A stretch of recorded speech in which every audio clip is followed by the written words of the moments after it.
Thank you. Welcome. Congratulations on your nominations. Welcome to your family as well. It's great to see everyone here.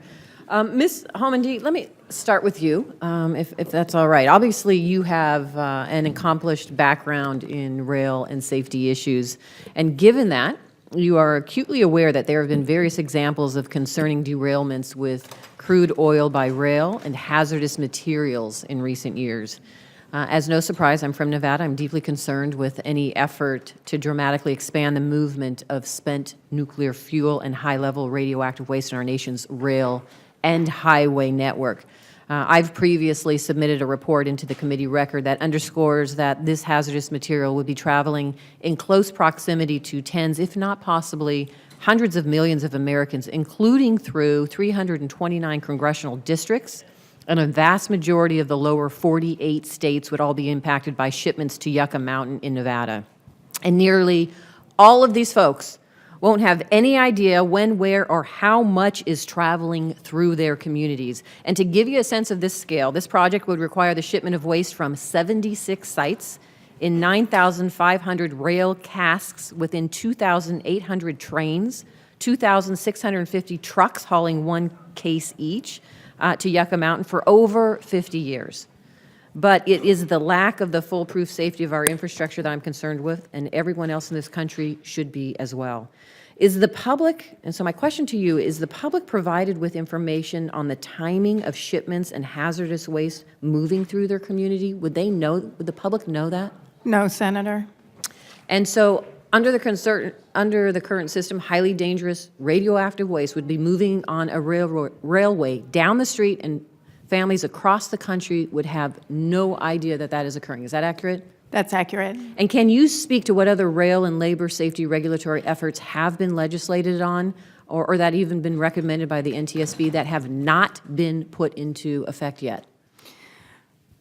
Yes, there are a number of measures that have not been implemented yet. Some were in the 2008 bill, PTC being one of them, fatigue management plans, and certainly minimum training standards for rail workers. But even with all of those implemented, you could not engineer out 100% the risk of transporting nuclear waste. And 75 to 90% will be going by rail. So if an accident did occur, it could be devastating. Thank you. Thank you very much.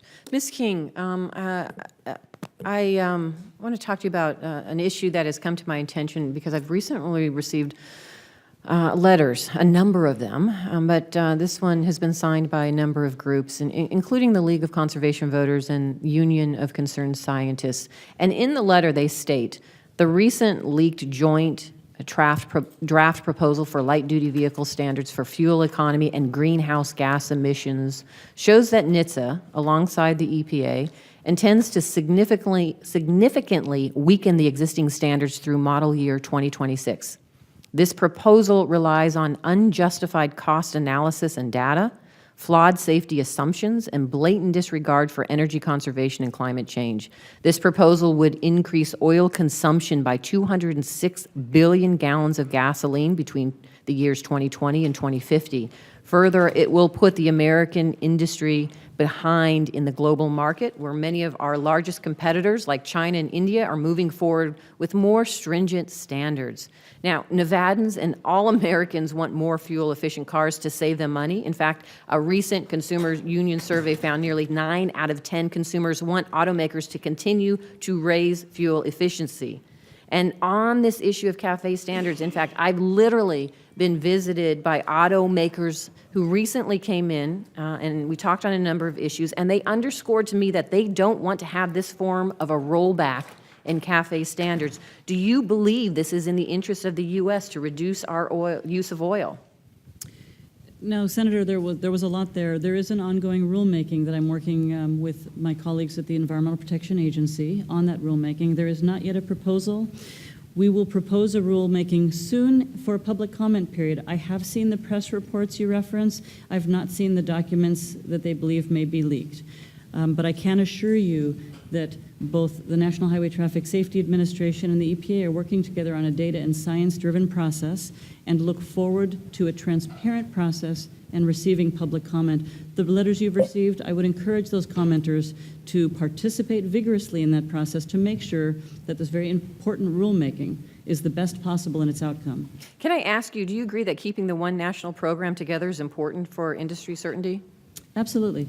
Thank you. I notice my time is up. Thank you very much. Thank you.